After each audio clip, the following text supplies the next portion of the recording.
Second phylum is the phylum Coelenterata.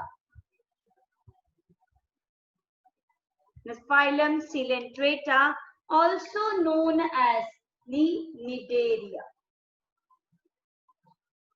Coelenterata और Cnidarians की अगर हम बात करें तो अगेन हमारा काम है कि इनके पास कुछ ऐसे सेल्स हैं जिनकी वजह से इनको नाम पड़ा, and that name was due to the presence of cnidoblast. इनके पास ये कुछ नीडोब्लास्ट सेल्स होते हैं जिनकी वजह से हमने इनको क्या नाम दिया है, निडेरिया नाम दिया, and so finally the name Coelenterata came into. And then अगर हम इनके हैबिटेट की बात करें तो my first point come as in their habitat. कहाँ मिलेंगे मुझे, ये एक्वेटिक है, most of them in the water. जो मेरी प्राइमरी लाइफ आई थी ना वो पानी के अंदर ही थी, तो जो कुछ कुछ ऑर्गेनिज्म मुझे ज्यादातर मिल रहे हैं, जो शुरुआत हमेशा होती है फेटा ऑफ प्लांट किंगडम। मैंने क्या डिस्क्राइब करा था, I mostly described about the Thallophyta and all were aquatic. If I try to describe the porifera में क्राइसोफाइट्स वगैरह थे, तो दैट क्राइसोफाइट्स की बात करें, सॉरी प्रोटिस्टा के अंदर, वो प्रोटिस्टा की क्राइसोफाइट पानी के अंदर। देन अगर मैं बात करूं हमारे मोनेरा की, तो that were again in the water. तो first thing that we should come to know कि उनका हैबिटेट क्या होने वाला है। So here the habitat is an aquatic which may be a fresh water और they may be a marine water. Then coming to the next one कि body की symmetry क्या होने वाली है। Now they are going to show you a radial symmetry. Radial symmetry, अब ये radial symmetry कैसे बन गई, क्योंकि ये जो मेरा Coelenterata है ये दो फॉर्म्स में एग्जिस्ट करता है। The one form is like this, बड़ा सुंदर सा, जिसको हम मोस्टली एनिमल किंगडम, जब भी एनिमल किंगडम वाला चैनल जो देखते हैं, एनिमल प्लैनेट देखते हैं, डिस्कवरीज देखते हैं, तो हमें सबसे ज्यादा जो अट्रैक्ट करती है वो जेली फिश होती है। So that jelly fish is actually belonging to this particular Coelenterata। And दूसरा जो मेरा कैरेक्टरिस्टिक डायग्राम है वो कुछ इस तरीके से होता है, और ये डायग्राम देखते ही क्या याद आता है, हाइड्रा याद आता है। तो हाइड्रा भी किसको बिलोंग करता है, Coelenterata। तो चाहे मेरा अम्ब्रेला हो चाहे मेरा आइसक्रीम, चाहे अम्ब्रेला है चाहे आइसक्रीम है, ये दो शेप में ही मुझे Coelenterata मिलने वाला है। नाउ दिस Coelenterata में ये जो ऐसी वाली शेप है इसको मैं कहती हूँ medusa, I call it as an medusal shape, और ये वाली जो मेरी शेप होती है that's my polyp shape. So medusa and polyp, medusa and polyp. Medusa जो है वो मोटाइल है, दैट इज मोटाइल, मोबाइल और मूवेबल। लेकिन जैसे हमने कहा कि हमारा जो पॉरीफेरा होता है वो क्या होता है, एक जगह पे, एक ही जगह पे रुका हुआ है। तो ये मेरा पॉलिप फॉर्म भी क्या होता है, it is attached to the substratum. अब आप कहोगे हाइड्रा तो होता नहीं, हाइड्रा भी ट्राई करता है कि वो सबस्ट्रेटम पे रहे, लेकिन वाटर करंट की वजह से इट मूव्स ऑफ, वो कहीं ना कहीं मूव कर जाता है। So the characteristic feature of polyp is it is non-motile, ये मूव नहीं करता। But if I talk of this particular medusa form, ये मेड्यूसा फॉर्म मेरी कैसी है, इट्स एन मोटाइल फॉर्म। अब जो हम बात कर रहे हैं, तीसरी बात आती है कि इनके पास लेयर्स कितनी है, means whether they are acoelomate or they are coelomate. So here they are acoelomate. These are diploblastic. दो ही लेयर मिलेंगे मुझे, the one being the ectoderm and another being the endoderm. ectoderm और endoderm, जो मेरी endoderm है उसके लिए मेरे पास एक और नाम होता है, and what I call it, yes, gastrodermis. तो ये मेरी गैस्ट्रोडर्म नाम क्यों पड़ा, गैस्ट्रिक, गैस्ट्रिक क्यों नाम पड़ा, स्टमक से रिलेटेड, क्योंकि एलिमेंट्री कैनाल जैसी कोई लाइन है, क्योंकि एलिमेंट्री कैनाल को कहीं ना कहीं लाइन अप कर रही है, इसलिए इसको हम क्या बोल देते हैं, we call it as an gastroderm. अब नेक्स्ट जो काम आता है वो आता है कि इनके पास डाइजेस्टिव सिस्टम है या नहीं है। हाँ जी है, लेकिन ये जो डाइजेस्टिव सिस्टम है ये कैसा है, that's an incomplete type of digestive system. और जब भी हम इनकम्प्लीट की बात करते हैं, we know that whatever things are going from one end will be coming from the same end. So here what we see, the mouth and anus, they are the same. Mouth and anus are the same. The substances will be, expelling from the same area. तो ये मेरा बंद area हो गया.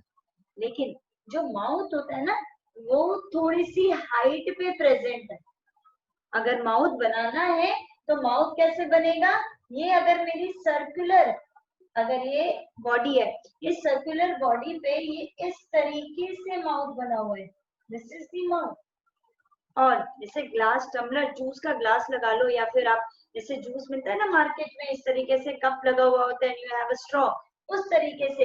And अब इसके ऊपर आप क्या बना लो? ये स्ट्रक्चर्स बना लो.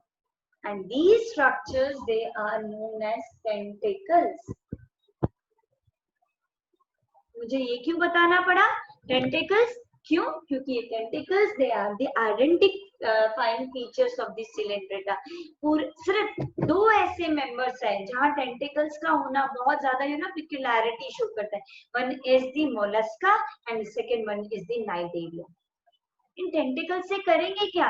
कहीं ना कहीं ये हिला रहे हैं कोई ना कोई चीज और हेल्प कर रहे हैं ग्रास्पिंग के लिए. एंड इसी के ऊपर, इन्हीं टेंटिकल्स के ऊपर you have the cells known as the nematocytes. क्या प्रेजेंट होता है? नेमेटोसाइट्स या फिर नीडोसाइट्स. और इनको बनाने वाला जो सेल है, that is known as cnidoblast. That is cnidoblast. अब ये नेमेटोसाइट, नीडोब्लास्ट, ये क्या कहानी है? मुझे समझ आ रहा? ठीक है. तो अब ये एक एक जो मेरा सेल है वो कुछ इस तरीके का सेल है. This is a funnel. और ये बन गया ये पूरा सेल. अब इस सेल में क्या है? ये एक टॉक्सिक सब्सटेंस इसमें बनाया है. ये जो सिलेंड्रेट है ना, इसने ये नीडोब्लास्ट सेल में ये क्या बना है? टॉक्सिक सब्सटेंस बना है. और ये ऐसे बहुत सारे सेल्स आपके हर टेंटिकल के ऊपर, they are in 1000 in number, हर टेंटिकल पे पड़े हुए हैं ये सेल. काम क्या है? They help in first anchorage. अब बताओगे एंकरेज? एंकरेज मतलब चिपकना. ये चिपकाएंगे कैसे? सेकेंड है ऑफेंस एंड डिफेंस. ये तो कहानी समझ आ गई, लेकिन करेंगे कैसे ऑफेंस एंड डिफेंस?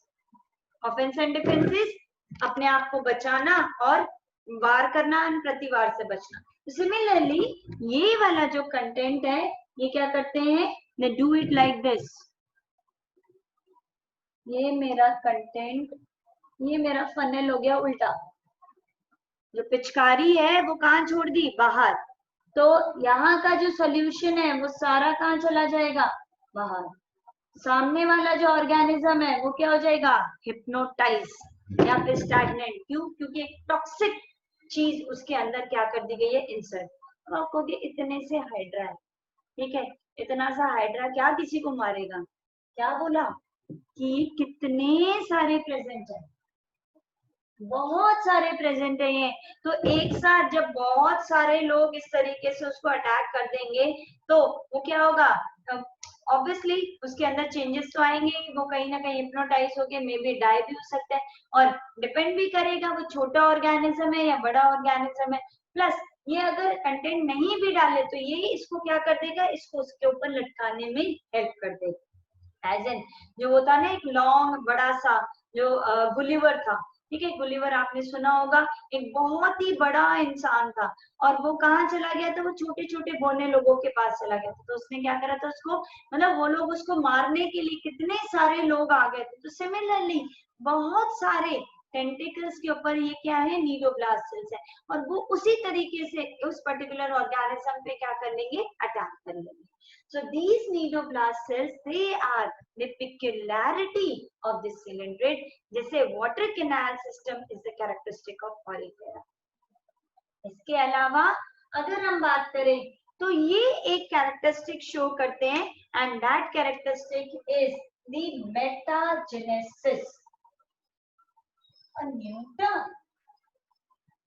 अभी तक हमें मेटामियर प्रेजेंट पता था, metamere is the presence of the lines on the body. Now what is this metagenesis? Metagenesis actually refers to alternation of generation, alternation of generation. ये कैसी ऑल्टरनेशन ऑफ जनरेशन है? यहाँ पे the conversion of polyp to medusa और medusa to polyp. अब मैं कहूं कि हाइड्रा मैंने बचपन से बनाया तो ऐसे ही बनाया, जेलीफिश बचपन से बनाई है तो ऐसी बनाई है, तो ये कैसे हो गया? Alternation of generation. अब एक ऑर्गेनिज्म है, इन्हीं का मेंबर जिसका नाम होता है ओविलिया, एक ऐसा ही ऑर्गेनिज्म है जिसका नाम है Aurelia. Now these Obelia Aurelia they are, Obelia जो है इसका पॉलिप फॉर्म होता है और जो ओरिलिया है वो जेलीफिश की तरह होती है, जेलीफिश, तो ये मेड्यूसा फॉर्म है। लेकिन इनके जो लार्वे होते हैं, the larvas they are of medusa. ये जो अगर ओविलिया की बात करें, ये पॉलिप है तो इसका लार्वा क्या होगा? मेड्यूसा फॉर्म में होगा। और अगर ओरिलिया मेरा मेड्यूसा फॉर्म है तो इसका जो लार्वा है वो पॉलिप फॉर्म में।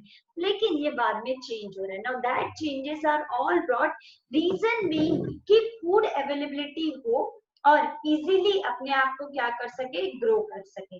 नाउ ये जो कन्वर्जन होती है Obelia to polyp to medusa, that may be sexually और एसेक्सुअली। तो पॉलिप टू मेड्यूसा जो है वो हमेशा एसेक्सुअली कन्वर्ट होता है।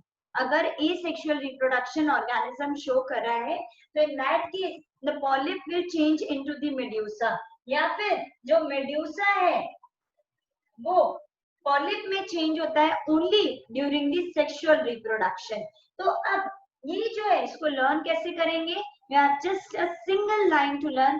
पीएम असेंबली में, पीएम की असेंबली में एमपी लोग संसद बन गए।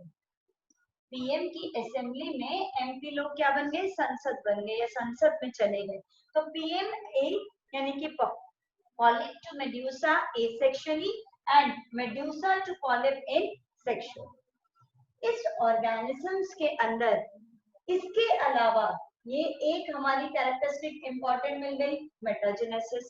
एक हमें इंपॉर्टेंट मिल गया, the presence of these nidoblast cells, the nematocyte cell। अब आती है एक और बारी and that is known as the corals।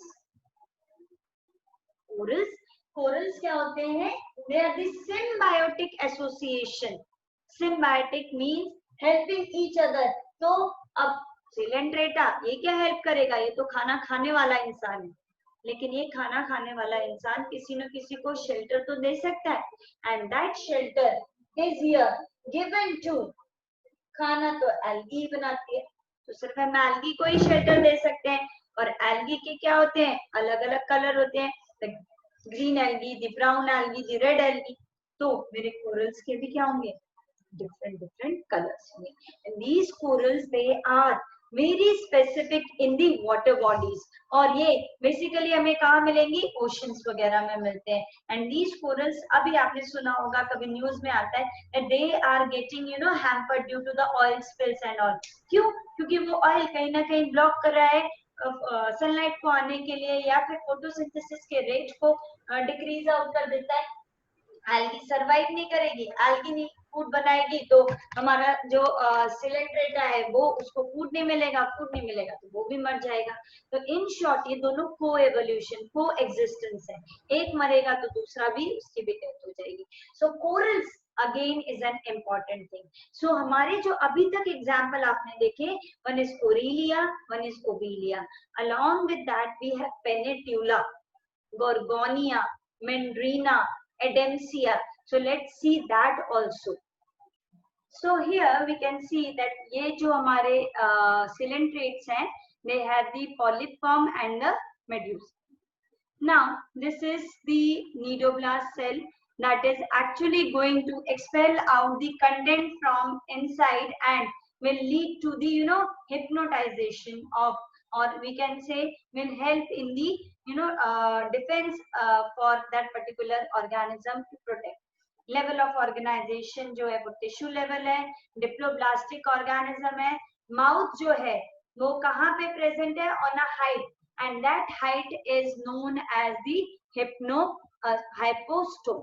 उस हाइट को जो हमने कहा कि दैट इज जिससे आपका everything that is coming out and inside will go through this particular cavity, और इस कैविटी को हम क्या बोलते हैं, we call it as in सीलेंट्रॉन। ये जो कैविटी है सीलेंट्रॉन है, इसीलिए इसका जो नाम है वो क्या है, Coelenterata. It is known as Coelenterata. Now, metagenesis told you as in the conversion of the polyp to the medusa form. इसके अलावा the examples. Now, coming to the examples, here you can see that there are Phycelia, Adamsia, Pennatula, Gorgonia and Mandrina. Learn करना बहुत ही easy है। सबसे पहले आ जाते हैं हम Gorgonia पे। गॉर्गोनिया सी फैन, आपको याद रखना है गॉर्जियस फैन, हमारा फैन जो है बहुत ही सुंदर है, तो गॉर्जियस फैन से याद आ जाएगा सी फैन इज गॉर्गोनिया। हम पेन से लिखते हैं तो पेनेट्यूला, तो सी का पेन कौन है, पेनेट्यूला। फैन कैसा है, गॉर्जियस, तो गॉर्गोनिया सी फैन। अब जो फाइसेलिया है that's Portuguese man of war, जैसे हमारी ये जो जेलीफिश होती है, सिमिलरली दैट फाइसेलिया इज, तो ये फाइसेलिया लोग जो है वो पोर्टुगीज में जाके उन्होंने लड़ाई करी, तो फैजल नाम का, you can say Faizal along with the Portuguese man they started a war. So Gorgias fan with the pen C Pennatula and Phycelia, then came Mandrina। आपको याद कैसे करना है, हमारा जो ब्रेन है, ठीक है, वही ब्रेन क्या होता है, दैट्स मीन। रीना का जो ब्रेन है वो क्या है, मीन, तो मेंड्रीना वो क्या है, brain coral Meandrina. Then you have Adamsia, जो एडम है वो एनिमोन से मिल गया, एडम एनिमोन से मिल गया। एडम कौन है, एक एनिमल, एक ह्यूमन बीइंग, जैसे हम एडम और ईव कहते हैं, तो ये एडम एक एनिमल है, तो एनिमोन। जो इंसानी ब्रेन होता है वो कैसा होता है, मीन होता है, तो ब्रेन कोरल मेंड्रीना। फैन कैसा होता है, गॉर्जियस होता है, तो गॉर्गोनिया। पेन से हम लिखते हैं तो पेनेट्यूला। एंड जो फैसेलिया था वो पोर्तुगीज लोगों के साथ में जाके लड़ाई करने लग गया, तो Physalia. Then you have Aurelia that is the jellyfish, and Obelia, one is Obelia. So Obelia, Aurelia, then Adamsia, Meandrina, ये सब क्या हो गए हमारे examples. The characteristic of having the corals, the characteristic of having the hypostome, then tissue level of organization, diploblastic, nidoblast, the presence of these tentacles and the stinging capsule or the nematocyte. These all, they specify of this particular Coelenterata. And nervous system obviously was present, digestive system was incomplete, respiration जो है that is actually through the diffusion, normal diffusion से oxygen आ रहा है जा रहा है, excretion ammonotelic है, ammonia को क्या कर रहे हैं, रिलीज आउट कर रहे हैं। So this is all related to this particular Coelenterate.